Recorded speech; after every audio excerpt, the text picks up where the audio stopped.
Hello, I'm Mrs. Melanin. And I'm Beleaf Mel. And we're here with episode 54 of How Married Are You?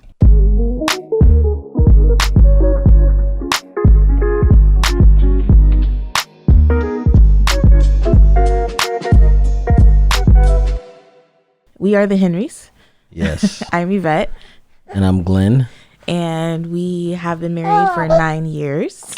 Yep. We've got 4 kids. Yes. Ages 6, 5, 2, and 4 months. 4 months. 4 months, yeah. Wait, what's today? Oh, you almost there. A couple days. Saturday. Yeah. Yeah.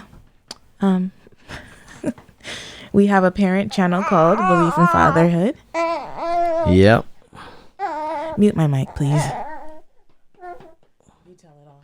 Yeah. Well, we have our parent channel is called Beleaf in Fatherhood, where we document the real life experiences of a stay-at-home dad. Now, started out as a stay-at-home dad. Now, my wife is a stay-at-home mom. As you see, she's killing it with the Sully rap. Yeah, we are here, and we like to share a little chocolate baby story time. This is a story from both of our perspectives, dealing with our children. It's chocolate baby story time. And babe, would you like to go first? Sure. This week, Glenn and I went to a business expedition. I don't know what you call it. Anyways, we were definitely not that. We were in a room for 2 days straight, from like 9 a.m. to 5 p.m. the first day and 9 a.m. to 4 p.m. the second day. And because Uzi is not able to, because Uzi is not taking a bottle right now, he comes with us everywhere we go, or he comes with me everywhere I go. And so by default, he came with us to this thingy. And I just have to say I'm pretty proud of him. I feel like he did a really good job. He didn't freak out. He hung out with other people. He was friendly. He was cute. He did all the things. Yeah. And it was fun because one of the guys that was in the meeting with us a couple of days rode home with us. And then when we got in the car, because Uzi does well in the car, but he does well in the car just so long as it's moving. And so we would hit like a couple of stoplights and Uzi would start to get fussy. And the gentleman that rode with us was like, hey, this is the first time I've heard him cry or be fussy the whole time. So I was very proud to hear him say that because I felt like Uzi did a good job. But like when you're the parent and you're the one having to like keep him cool and calm and entertained or whatever, it feels like a lot of work. But when they are, when other people are watching from the outside in, looking in, I guess it's not as bad. Yeah. I feel like we get anxious, but from the outside looking in, people are like, that was really cool that he, managed.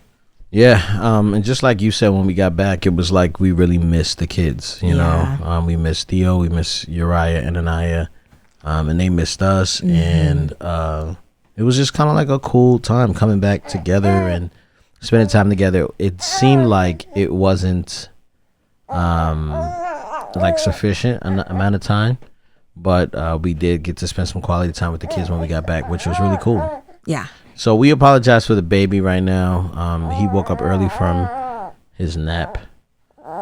It really was supposed to be bedtime. I thought he was going to bed. Yeah, but this is where we're at, guys. So and we want to well, actually, I said to myself, I'm like, I'm not going to apologize. But we have been pretty inconsistent these last couple of weeks. And so that's just the season we're in. So take it or leave it, but we're glad you're here listening, tuning in. Okay, turn off my mic. All right. So what we're going to do right now is hop into Words of Affirmation. Words of Affirmation is an opportunity for you, the listener, to get together with us and leave us a voice memo letting us know what you think of the How Married Are You podcast, what you're learning from it, and, why you find it valuable. It's cool for us to hear this stuff because it is a affirmation. It's affirming why we do this, and it helps give us more power to produce this content. We love doing it, and we love hearing your voices. And you can send us a voice memo through the Anchor app, which is also in the show notes. If you scroll down, whatever podcast platform you're listening to this on, you can scroll down in the show notes and you can see a link to the Anchor voicemail. Also, you can leave us a voice memo on the How Married Are You Instagram, which is How Married Are You, right through the DMs there. And also, you can leave a voice message on our Google number, Google voicemail. So 760-335-6643. That's 760-335-6643. Let us know why you love us. Words of affirmation. We're going to hop into those right now.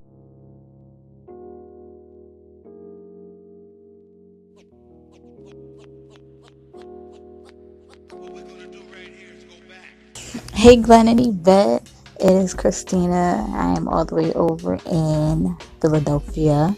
I want to thank you guys so much for putting out this content. It really gives me an opportunity to think about what I want for my future marriage and to reflect on things that I possibly need to work on.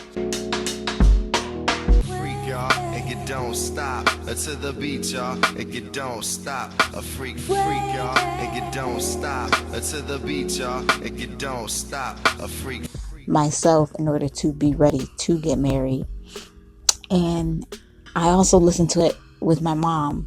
So we get to sit down and talk about it and we'll watch it also and laugh about different things that you guys might say or do. So we truly do appreciate the content that you put out. Please do not stop. It's really helpful. Hey guys, Beleaf here from Beleaf in Fatherhood and How Married Are You? And I know you're sitting here like, what is happening to my podcast? But I want to let you know that we finally have our first sponsors for the How Married Are You podcast. And this episode is brought to you by the Bible Study, the easy way to study the Word. Grow deeper in your faith and experience God using the Bible Study by Zach Windahl. I met Zach Windahl a few months back. We sat down over breakfast and he told me all about how the Bible Study was transforming the lives of people who wanted to know more about God and the Word of God. Finally, you can study the Bible without feeling overwhelmed. What's included? A daily and weekly guide that walks you through the Word, growing you as a Christian and transforming your heart and mind in the process. Also, in-depth questions that help you strengthen your relationship with God, yourself, and others. Colorful and engaging pages to draw you in and create excitement for studying the Bible and connecting with God. Now, this is all hearsay for me because I actually gave my only copy away to a friend of ours, but I'm ordering another one today, getting 10% off using the coupon code HMAY for How Married Are You? That's HMAY. Hello. Should we start over? No, we're not starting over. Let's do this. Okay. So we are just going to jump right into this. And I'm going to ask you a question. Think about what these two negative experiences would be like. First experience, to feel alone and unloved in the world. Sounds familiar. Second experience, to feel inadequate and disrespected by everyone. If you were forced to choose one, which would you prefer? Alone and inadequate and disrespected, or alone and unloved? Mm-hmm. Ah, man. I guess inadequate and disrespected. Really? Yeah. Interesting. Okay. So, today's conversation is, and this is not an ad, but today's conversation is coming from the book For Women Only. I go to Mom's Group every Wednesday, and a few weeks ago, our good friends Pat and Shan were talking in Mom's Group, and they kind of referred to a chapter in this book. And when they were talking, I was like, man, I really would love to hear what Glen thinks about this. And so that's what this is coming from. So a man did a survey and he asked men, would you rather feel alone and unloved, or would you rather feel inadequate and disrespected? And 74% of the people surveyed said, I would rather feel alone and unloved. And so the book, this chapter, and this is chapter 2 of the book, by the way, they go further and they're like, okay, so this person runs the survey in an actual small group. And it wasn't very many people. I think he said 10 people right? And I guess in the conversation about the question, they were like, well, they said, let me see. When I originally tested the survey questions, I was perplexed that many men had a hard time answering the unloved versus disrespected question because they appeared to equate the two. Chuck Cohen, the survey design expert, warned me that might happen. Why, I wondered? Those are two totally different things. Then one of my readers tested my survey questions on 10 men who didn't know me. When I got the surveys back, the only one note that was attached was a lot of the guys fussed over question number 3, the above question. They did not feel the choices were different. Yeah. So they felt like they were the same. And so he said, a light bulb came off, and he said, if a man feels disrespected, he is going to feel unloved. Would you agree or disagree? I would agree. I feel like there's been like a lot of conversation. There's a whole book written on it, Love and Respect. I forget who the authors are of that, but there's a whole book written on it. And I feel like we always are talking about that when we're talking about husbands and wife and men and women, right? Well, in this chapter, they bring up Ephesians chapter 5, verses 25 through 33. And they said that passage on marriage never tells the wife to love her husband, and it never tells the husband to respect his wife. Right. And it said instead, over and over, it urges the husband to love his wife and urges the wife to respect her husband and his leadership. I didn't notice that there was that distinguishment made in that particular passage of scripture. Like, I've heard that scripture over and over again, but I never really noticed that passage.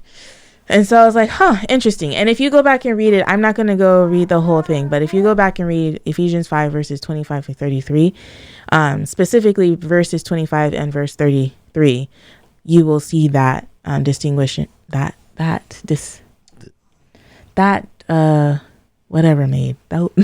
point made. But I would definitely encourage you to read the whole passage.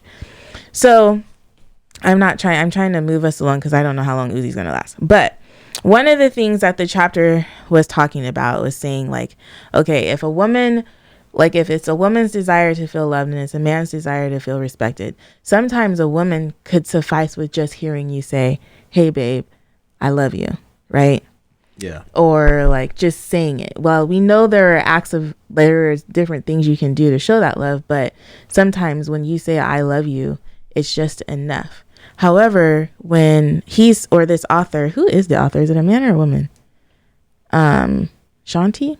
I don't know if that's a man or a woman. But the author of this book suggests that, it's a woman. If you tell a man, I respect you, like if I say, hey, babe, I respect you, does that make you like quiver inside? Do you feel respected? Inside? Do you feel respected if I just say, hey, babe, I respect you? No. Yeah. And so what I'm getting into today is they talk about how to demonstrate respect. And so for me, because I feel like this is a conversation that we often have, like, I don't understand how to show you I respect you. Have you ever heard me say that? Like, no. You've never? Absolutely not. I've definitely said that, y'all. But we've had conversations where it's like, I don't know what that looks like. Like, tell me. I've heard you say, I don't know how to show you that. Not like how to love you. Like, I've heard you say that, but how to respect me, I don't think that's been like something that has been a target for you. Okay. It's been a while since we've had this type of conversation, but I do feel like there have been times when you've pointed out to me that you felt disrespected. Yeah, for sure. And then I'd be like, I don't really see how I disrespected you. Yeah. But that's different from respecting me. Okay. Like disrespect and respect are really far apart. Okay. So if you disrespect me, the opposite doesn't mean you're respecting me. The opposite means you're treating me normal. What? Yeah, so like if you disrespect me in public or disrespect me, right? And that is insulting. That is not like not doing anything. So by respecting me, Like, it's not that you would, like, okay, so say if we're talking and you disagree with me, but you made me feel like a fool or something like that. Or you said something that I feel like we've had these instances like time and time again. And I've kind of been like, hey, that was kind of rude. You know what I mean? And Yeah. I don't really particularly like the way that feels. And you're kind of like, well, I don't understand. And I'm like, well, this is why this was rude. But if you were not rude, that doesn't mean you were respectful. That just means you were not rude. Got it. You know what I'm saying? Yeah, I hear you. Okay. So then the question becomes, how do you demonstrate respect? And so they had 5 different ways in this chapter 2, that they outlined it. And so what I wanted to do was go through them one by one, and I wanted you to kind of give your input and insight to us women about what that might look like. And I'll share some of the things that Pat and Shan were talking about in their discussion. And I'll bring out some of the aspects of this chapter. Okay. But so they describe these. So when they say when you're demonstrating, Shanti says, when you're demonstrating respect to your husband, there are 5 particular needs that they need in order to feel respected or demonstrate respect. And so the first need that she describes is need number 1 is respect his judgment. I just feel like it's so broad. Is there like a definition of that? Like, what does that mean? Okay, so I'll read this little statement right here. Several men confessed that they felt like their opinions and decisions were actively valued in every area of their lives except at home. Some men felt that their comrades at work trusted their judgment more than their own wives did. So it's kind of like, and then there's another part of it that says,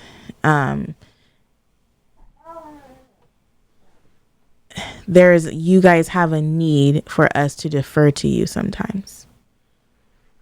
Would you agree or disagree? Could you? Yeah, I don't want it to make it seem like respect my judgment as if my judgment is supreme. You know what I mean? Like, and I always know what I'm talking about, because that's not true.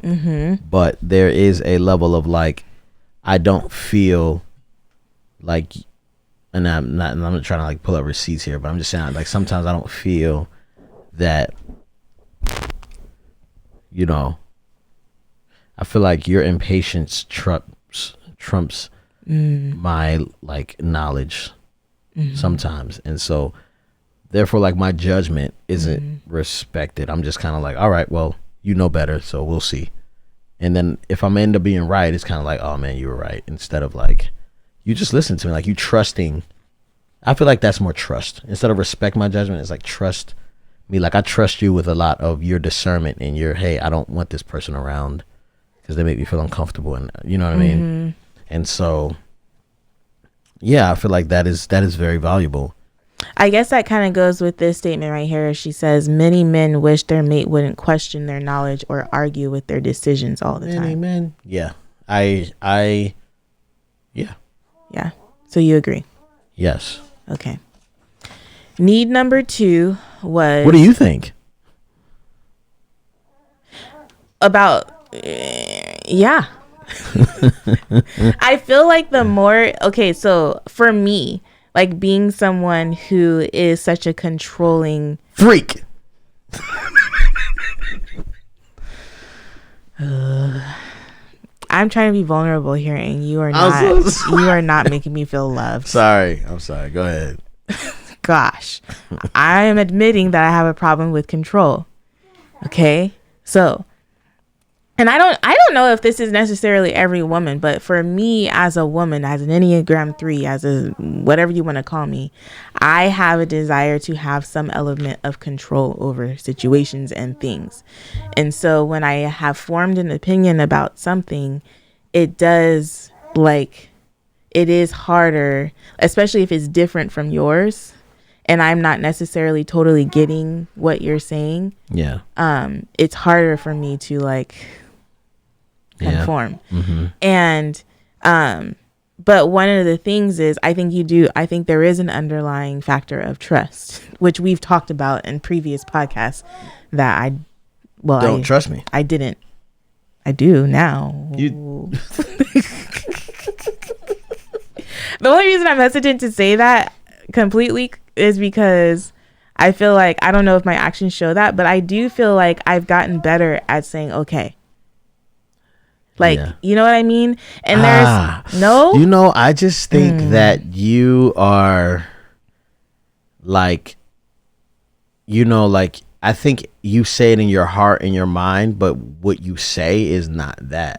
So like, that's the whole conversation is how can you show me you respect me? And it's the action. It's not what you say in your mind or what you agree with yourself. You know what I'm saying? It's like that action of just being like, yeah, I trust you. You know what I'm saying? And then like trusting me instead of just saying it. So yeah, but go ahead. do you have anything else to say on, because again, these are ways to demonstrate respect. So respect in his judgment, which is another way of saying to trust him. Yeah. So you feel like that is an accurate demonstration of respect for a man? I would say so. Okay. So need number 2 is respect in his abilities. She says another strong theme that emerged was that men want or even need to figure things out for themselves. So like when we say, honey, will you please just ask? Or like, can we just, like read the instruction manual? Yeah. You know what I mean? You guys have a need to figure things out for yourself. Yeah. Would you agree? I think that's true. I think that's true for a lot of people, not just men. Some people are hard-headed. They just want to experience it for themselves. And, sometimes like going through that stuff is the best teacher. A lot of manhood stuff I wish I wouldn't have to deal with on my own. But like stuff like, like what I want to do for a living. Like, let me figure that out. You know what I'm saying? Like, so you're saying, so let's just give some tangible examples to our listeners. So like early on in our marriage, when I was like, why don't you just go to school? Or why don't you be a teacher? Or why don't you cut hair? Like when I was, you DJ. Yeah. Yeah. When I was suggesting those things, that was a lack of respect. Why don't you do something to make sure I feel secure? Why don't you do what I would do? That's what you were saying. Why don't you do something safe? Why don't you, and that's not like your suggestion isn't bad. Like, I don't think there's anything wrong with that. I just think that, like, it takes a while for some people, and that journey is really important, Yeah. Okay. Need number 3, she describes as respect in communication. She says women hold an incredible power in the way we communicate with our men, both husbands and sons, to build them up or tear them down, to encourage or to exasperate.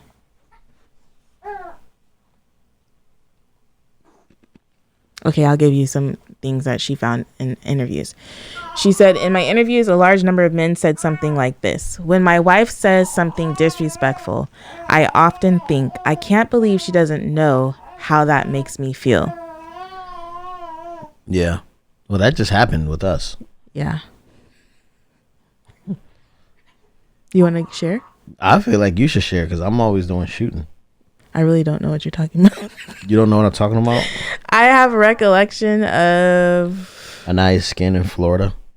Oh, yes. Okay, this is a really good thing for us to talk about. And I think we even talked about it last week. But sometimes I just talk, right? And I think that we all kind of just sometimes talk. And so when we were in Florida, I don't know if it was the humidity or what, but Anaya didn't we always feed her what she's allowed to have. So we found out a while back that she's allergic to a lot of different things. So nothing changed between California and Florida as far as what she was eating. The only thing that changed from California to Florida was the humidity. And so I kind of not really seriously, but I was like, man, we should move to Florida, or we should consider I was kind of saying flippantly, hey, we should move to Florida. But you said it more than once. Yeah. But I said it once and then I followed up with it. And I was like, because Glenn got really upset about me saying it. And then I followed up and I was like, would you really not consider moving for our child's health? Like, whatever. And then he explained to me that by me saying that or even bringing that up after we just have been living in this home for just a short period of time, and he's worked hard to like make sure we could get it, that it's like a disregard to all the work you put in to getting us this house, right? Why are you chuckling? Because I feel like this. I need to state again that I grew up on Section 8. Oh my Lord! Every episode. Section 8. You know what I'm saying? Like rent. Like we lived where we could. We didn't live where we wanted to. And I felt like, man, like I'm trying hard and it's working. And this is what we agreed on. And I remember you standing in this house and saying, I want this house. And I didn't care. I was like, I could not get this house and be cool. But you said you wanted it, and we made it happen. And look at us. And then you just kept bringing it up, kept talking about Florida. And I don't like Florida. Like, I have a disdain for Florida. And so for me, wait, I'm not done talking about Florida. Florida trash. Babe, what if our listeners are from Florida? A lot of our listeners from Florida. Listen, guys. And I talked about this last time. And they was like, don't be talking about Florida. You guys know Florida ain't right. Florida be tripping, man. And so, like, it's so hot. It's so, like, it was beyond hot. And we were there, and I was like, I don't like it here. And I don't. And you're just like, yeah, we could go. And I just was like, I felt like a lot of this stuff I was doing was for you. And what you just gave me permission to do was not do things for you anymore because you would never be satisfied. That's what I was thinking. Like, I'm not trying to hit your marks or your goals anymore, because if you're willing to leave this place that we just got for, you know, this, you know, Anaya's skin, our daughter, Anaya's skin, which is really important, but I don't think that it's that serious to where we need to uproot our whole lifestyle and friends and everything and just move. And so I felt attacked. And so yeah, and so in the grand scheme of things, it was not my intention to attack you. But I think that is a really good example of how we should have respect in our communication for you. But what Pat was saying is he said it's the way he hears it. It's not so much what you're saying, but it's the way he's hearing it. And that's the thing, like, we all have different filters that we're listening through. And like, for me, it was just like, I'm so exhausted watching our daughter be so uncomfortable. And in Florida, she completely enjoyed life. Like, she didn't have allergy issues. She didn't have itching issues. Her skin looked beautiful. Yeah. But as soon as we got back to California, it was like a whole other story. So for me, I'm like, oh, the way we can fix this situation is a different environment. And I love this house. I wasn't trying to discount any work that you put in to get us this house. It's just, I was thinking about Anaya more than, this house. Yeah. But it wasn't like, yeah. So that's very interesting. I've never bought a house. Like, we bought that condo we were in. And so I was almost like, man, like, that was really hard. You know? Like, and you did most of the paperwork. And I'm like, you want to do that For again? real. I did all the paperwork. You know? So it's interesting. She does say, she's like, let me give you some common examples of how man might hear something negative where the woman never intended. She said, hearing disrespect, hearing disappointment, which I think is how would you say? Would you say that? Yeah, that like situation? if I say, like, if, I clean the bathroom and you mention how something wasn't clean or you would do it over, like, that's a disappointment. You know what I'm saying? Hearing attacks. she says, no matter what we think we are saying, in the end, what matters is what the guy is hearing. But my thing is, how can we control what you're hearing? Yeah. I feel like part of that is the responsibility of the man too. And just being able to explain, like, this is what I'm hearing when you say that. Mm-hmm. You know, I don't think it's all about what the man is hearing. I think it's two-sided, because I think that I think Kevin on stage, Melissa on stage were talking about like a compliment, like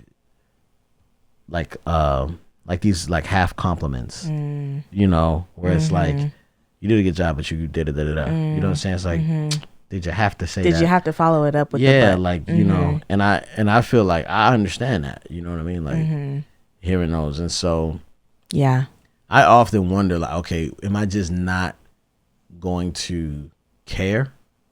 Because ultimately, like, to protect myself, it's like either like I'm going to try to teach you how to talk to me and train you, or I'm just going to build like a wall and just kind of ignore you to protect myself. Like there's only two options. Or I can, you know, avoid and be you know, passive aggressive, you know, and protect myself when needed. There's a few different options, but what's the good option? communication. Yeah. Hey, I don't like it when you do this. Yeah, When I you do agree. this, it makes me feel like this. I didn't mean it like that. Okay, cool. But do you see how I could not like that? Yeah. And Sometimes I don't see. Still, it's crazy. I know. Yeah, I think it's crazy if you don't understand, because I feel like I'm very good at explaining, like, yo, this is not cool, you know? Like, you were trying to explain to me, hey, like, I don't think it's cool that, you know, your parents or whatever come over. It's a big mosquito. Come over, you know, when our house isn't clean. Like, I don't like it. And I was like, yo, okay, how folds my underwear? And we never talked about when that was going to start. The nanny. You know what I'm saying? Like, that is very uncomfortable. But you were like, well, and I was like, no, not. But it's like, it is what it is. You know what I mean? But it's the same thing. It's the same violation, but one matters more. It's the same violation. Okay. No? You don't understand? I get it for sure, because I get it. I do understand, actually, now that I'm thinking about it more in my head.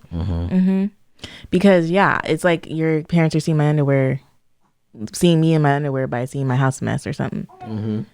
And you're like, she's seeing my underwear. Yeah. But, okay. Yeah. Whatever. Okay. All right. What was the last one we did? Communication. And so number 4 is respect in public. I feel like we as a couple have talked about this, definitely. But she goes, dozens of men told me how painful it is when their wives criticize them in public. Yeah. I feel like that's an ego thing. But I also feel like there is That's funny. She says the male ego is the most fragile thing on the planet. Women have Whoa. Can I finish this sentence before you reply? Okay, go ahead. Women have this thought that he's got such a huge ego that I need to take him down a peg. No way. The male ego is incredibly fragile. I don't know. That sounds like an attack. There my ego goes again. No, I feel I hear what she's saying. I think that, I don't know. Like, I think the equivalent to a man telling a woman, like, disrespecting a man in public is the equivalent to a man telling a woman that she isn't as attractive as she thinks she is in public. Wow. Or like critiquing her, you know, anything about her physical attributes in public, you know. Because it's like saying, like, yo, I don't trust your leadership. Or like, and let me prove to you in front of these men and women that I don't. And I see it a lot. And I think it's gross. And I don't even want to be friends with people like that. Yeah. You know what I'm saying? Like, if a woman doesn't respect her husband in public, it's gross to me. Yeah. And like, if a man doesn't love his wife in public or makes his wife feel like she's unloved in public, you're gross. And I don't even want my children to ponder at you. Like, you know what I mean?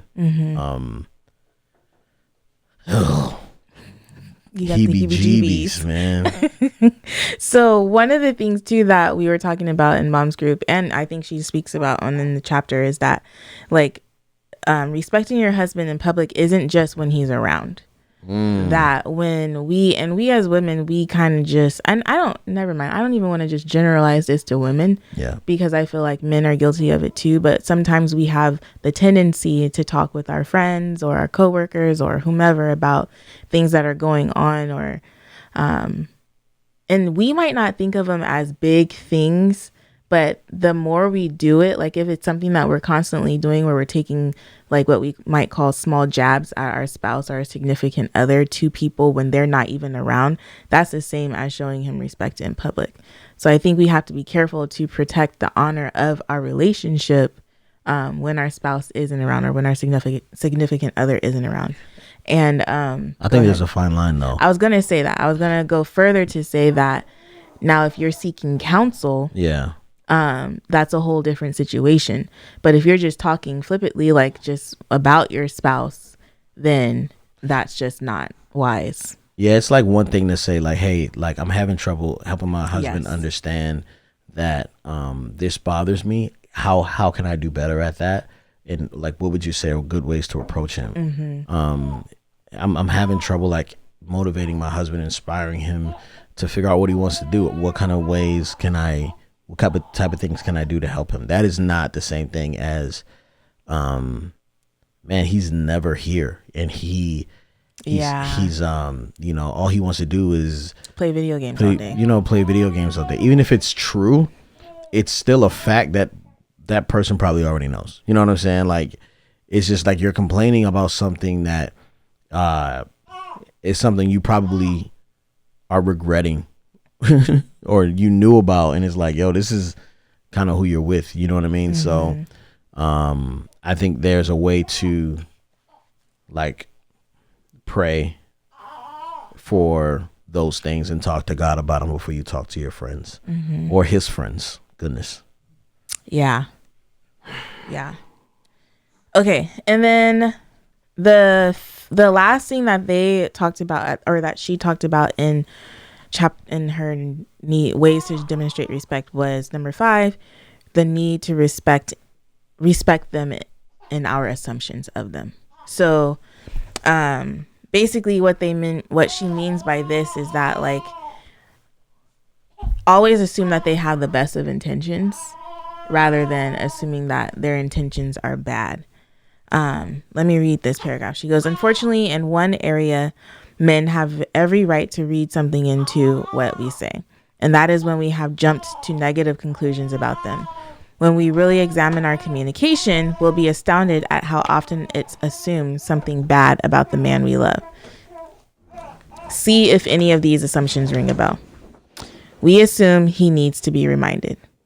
We assume he's choosing not to help. We assume it's because of him. Or the first assumption that we as women may make is that he needs to be reminded. And so like, for example, if I have a honey-do list and I say, hey, will you clean the bathroom or whatever, and you don't clean the bathroom right away, I'm assuming you're not going to clean the bathroom. Yeah. But you probably are planning to clean the bathroom, or you know the bathroom needs to be cleaned, but you're planning to do it in your own time. So not assuming that he's ignoring me, but assuming that he's gonna get it done eventually type situation. I don't know if I'm making sense. Does that make sense? Do you understand this need? Yeah, I know that sometimes for me, normally, what happens with us is that you victimize yourself and make it seem like I'm doing something purposely to harm you. You're assuming that I did it on purpose. You know, so like if I'm like, I don't know, this is a bad example, but like say if I got into an iPad and you're like, oh man, like, see, you ain't want to get me. Oh, what was it? It was just recently. Oh, so we were talking about belief in fatherhood, and you were like, do you even want me involved in belief in fatherhood? Or like, you were like, how do you see me involved in the business? And I was like, well, as far as how married are you? And then I was like, you know, you could be doing the concepts or whatever. And you were like, so you don't want me involved with belief in fatherhood? And I was like, no, that's not what I said. But you got on like defense mode, and you were like assuming, perfect example, yes, assuming that I didn't want you to be a part of something because I didn't say it first. And so sometimes I feel like through past hurts or something, or things you witnessed at some point, like you believe that I'm trying to get over on you, or like I feel like we're almost sometimes in like a brother sister competition, and I'm like, no, that ain't it. You know, and I don't get it. What do you think? Yeah, you agree? I feel like this could be a whole other podcast conversation, but I think that's an excellent conversation about assumptions that I make. I do think that sometimes, and I don't know if I'm the only one. In the comment section, please let me know if I'm the only one or not. But that like I have noticed, especially lately, that I have assumed this role of victim, and I don't know where that's coming from. I think actually I do know where it's coming from. I think it's coming from a lot of my own insecurities, and so I'm making assumptions I'm projecting thoughts of me that I might have on myself to you. Yeah. And therefore it causes me to assume that you just, you just don't care for me. That's crazy. I know. But that's a whole other conversation that we are not going to get into right now. You should get in the conversation with somebody though, because you need to talk about that. But yeah, so respecting our assumptions about our men is another need that they have in order to feel, or in order for us to demonstrate respect. Not always assuming that they didn't take out the trash because they want to like give you the middle finger. They may have just not taken out the trash yet, and they'll get to it eventually. Or I got a phone call that was really important, and I had to minister to someone, or something. You know what I'm saying? Like, I think sometimes if I held you to the standard you held me to, we would be in trouble. Dang. And let that just settle in for a minute. I mean, not that it's that bad, but like, say if it was like, I asked you to take out the trash and you didn't take out the trash. Normally you just do it. I do. You know what I'm saying?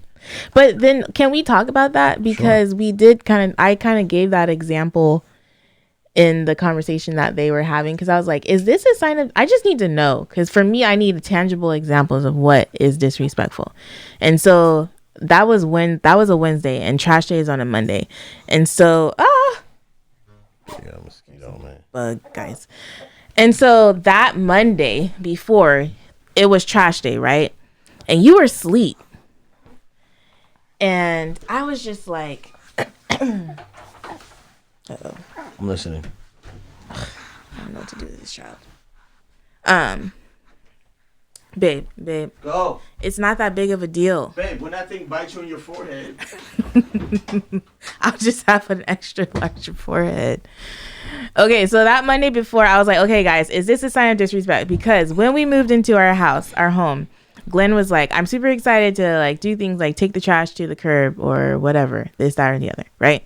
There was like a few things that you're like, oh man, I get to like do this and that, and because we have our own home.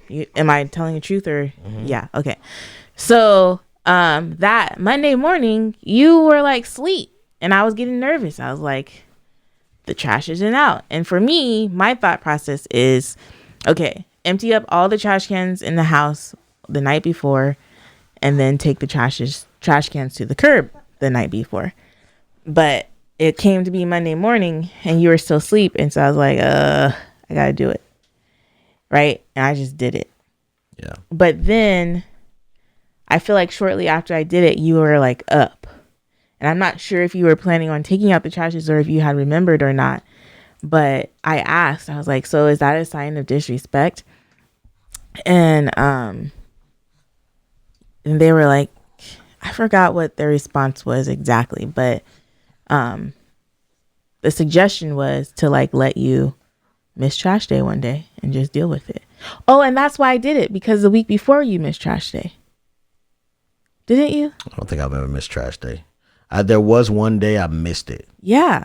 So you thought you did. I don't think it was the week before. Okay. So what happens is on a trash day. Okay, tell me. All right. So this is like one of those things that you may not miss. I'm making assumptions. No. You just you may not know what happens.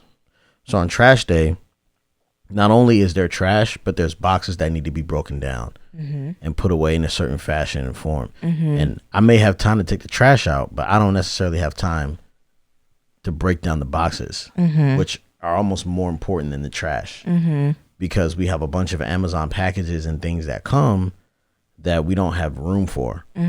So before I was doing stuff late at night and I hurt myself, you know what I'm saying? Because I couldn't see. And so when I break down the boxes, whatever, I just like to be able to see. That's all.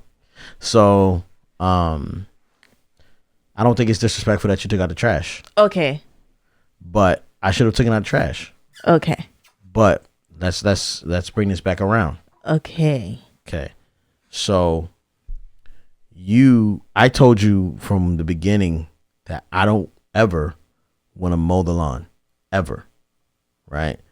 I was like, I'm not the guy that's going to be out there mowing the lawn. You were like, oh, I want a lawn. I want a grass. I was like, we've been talking about like the house that we'll get one day and us getting fake grass. And I don't want fake grass. I want real grass. Right. Now, I don't necessarily like mowing the lawn, but I went to get a lawnmower and the same day you got a landscape person. And the same day you left out of town. Right. No, wait. Huh? We talked about you getting a landscape person, a lawn gardener. Yeah, but I was getting a lawnmower, so I never actually used the lawnmower because the landscape person came. You did use it. I've never used that lawnmower. Oh, you used the other mower. Right. You The did manual. try something. I tried. It didn't work out like I need, because that mower the manual mower doesn't cut weeds. And we had a lot of weeds. Okay. So one time before we got the landscape person, you were like, yo, I'll go out there and mow the lawn. I like mowing the lawn. Uzi wasn't here yet. You were like 9 months pregnant and you were trying to go outside and mow the lawn, which I felt like was disrespectful, because it's like, you're going to go outside and mow the lawn. Like, but were you concerned about how it would make you look, or were you concerned that you're 9 months pregnant? Both of those. Oh, okay. Both of those were an issue to me. Like, how it would make me look to these new neighbors, and then you being out there mowing the lawn. You're like, oh, I like mowing the grass. I was like, I've never seen you mow grass before. What are you talking about? But there was a point to me where it was like, I don't know if it's like you care about what other people would think about our lawn, or it's like you just, I don't know. You know, or what I I'm saying? just what? You just wanted the lawn to be mowed. I don't know. And so I didn't feel like it was necessarily, or there is necessarily a lot of grace for like the period that we're at and like what we have on our plate, you know. Yeah, so I don't know if it's like, you know, you feeling bad about what people think about our lawn or whatever, but there are some assumptions that we both have. And we talked about some of those things this weekend, which we'll talk about in another podcast, about, you know, how you feel loved and how I feel loved. But I think there's a like this whole respect thing, I think is really important. But I think that a lot of the pressure goes to the opposite sex. So the man is often pressured to like love your wife, right? And then the woman is often pressured to like have respect for her husband. And then there's a whole nother thing about like a woman being able to be loved and a man being able to be respected. You know what I'm saying? What do you mean? Like I feel like there is also a what the heck, man? Where's the burping cloth? Do I have it? I don't know where it is. I might be. Yeah, like I feel like there's a whole like some women are just really, really, really difficult to love, you know? And some men are hard to respect. But I don't feel like that's us, but I do feel that there needs to be something to be said About that part of it. yeah, just about that part of it. But I don't know. I just feel like it's really difficult. And that's what like marriage is for, because you spend a lifetime learning these things, you know? And it's not like a rush to get it together early, but you know, like I talk about it all the time, like, man, like the success to me in our relationship is not us, you know, making a lot of money or whatever. Like that's not the main goal. Like the us is our togetherness and how we're working as a team. And sometimes I feel like we fall off with that, and that is irritating. You know what I'm saying? But I really want you to know like how much I feel like we're on the same team, and I don't want to harm you. I feel like I have to tell you that too much. Yeah. Like I have to remind you like, yo, I'm not trying to get over on you. And the thing is, like, kind of what you said about how, I don't know if you said this or not, but you were saying how, like, we just recently, there's this book called How We Love, and they have a test. And it's, if you want to take the test, it's on howwelove.com. But it kind of just says whatever. But there's 5 different ways we love. And I came out to be a pleaser. And it was kind of overwhelming, like the way that the results leaned that way. But anyways, it turns out that I'm a pleaser. And so Glenn was saying how, you know, I'm busy trying to please everyone else, but he's over here trying to please me. And then that I'm showing a lack of contentment. Is that what you would say? When at his efforts. And so I think the bottom line is that I really do understand that. Because I really do feel like you're always trying to like make my dreams come true. But at the same time, I would love to see you do more for yourself. Not at my expense necessarily, but you know, like do things that are like purely motivating you toward whatever it is that you want. Yeah. And so we came up with this whole thing, and we were talking, and it came to Yvette's surprise that she realized when I told her, and I was just like, yeah, I don't actually know what success is for me. Like I don't know what a real win for me is. And just like I was talking to Maggie today, and there was literally like we were working on something that it's like, oh man, you might not have to worry about, you know, this part of your life at this point for the next year. You know, isn't that great that you won't have this thing to worry about? And I was like, you know, what's crazy is that my brain is saying, what else can I worry about now that that's free? Like, what other thing can I now replace that with? Wow. For worry, you know? And she was just like, man, that's crazy. And we were just talking about poverty mindset and how deep that goes. And there really needs to be some soul work here that I'm excited to go on self-discovery and do some more breath work.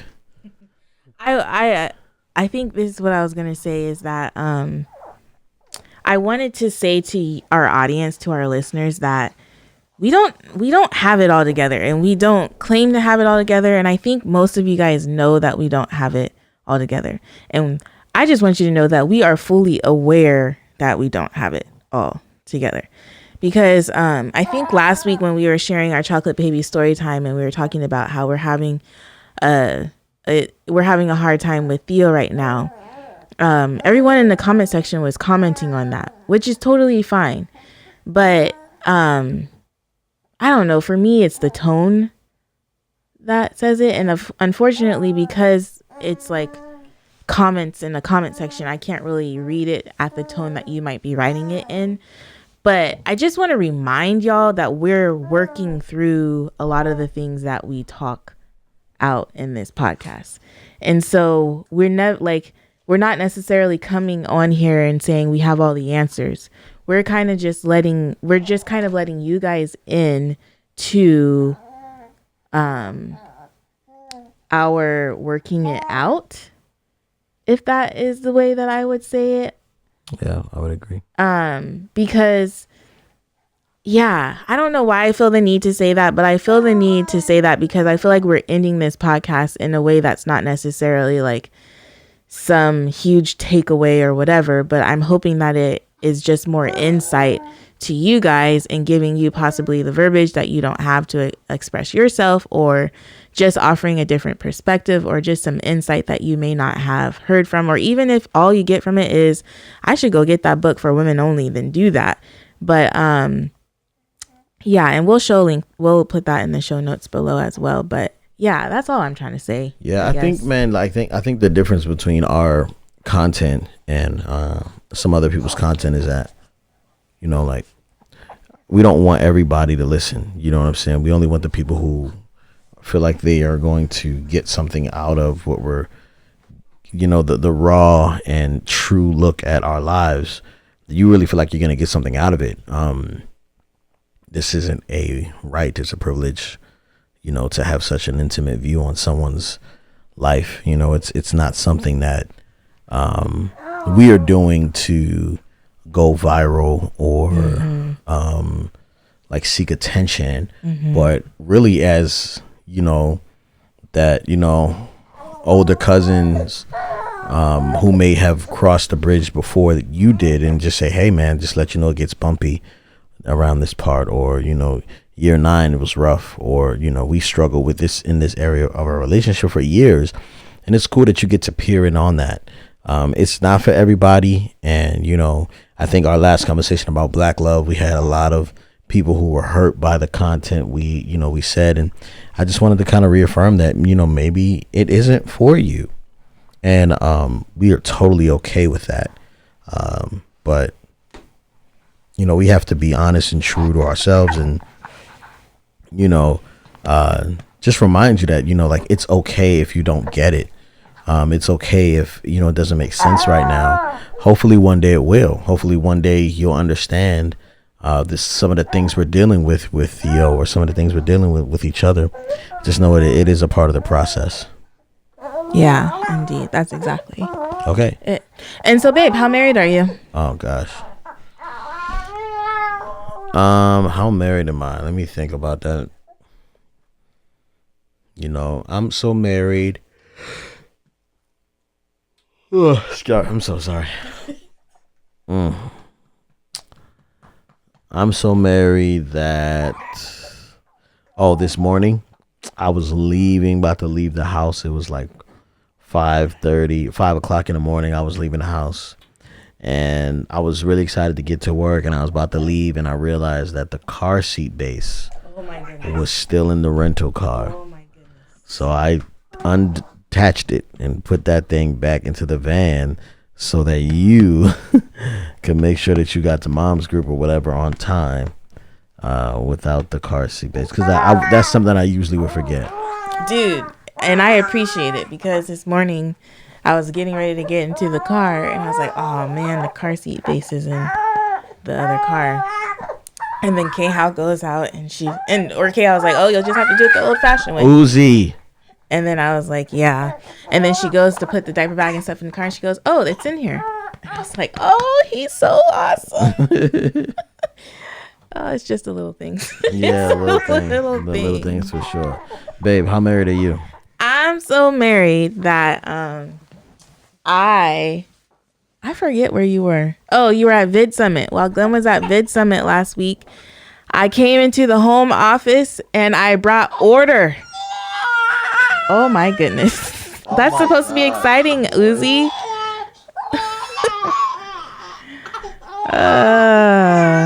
Okay, and I guess that's just how. No. Okay. Okay, go ahead. That's it. I brought order to the room. I put a plant in here. There's like I put some stuff up on the walls. I took stuff out. I just brought order. We still have a couple of things we need to do because some of Glen's equipment, I didn't know how to organize it. So I'm thinking one of our little quality time moments is going to be coming back in here and organizing some of the stuff. We have like one of those 8 cube shelves. You guys know what I'm talking about? You probably do. IKEA shelves, you know, those things where you put the little baskets in it. So we have to still go through that and sort through it. But there's like room to walk around on the floor. When you walk into the room and you sit at the desk, the desk is clear and you can just kind of breathe and exhale, you know? What the heck is going on with you? And can we just, let's finish. And And that's just how married we are.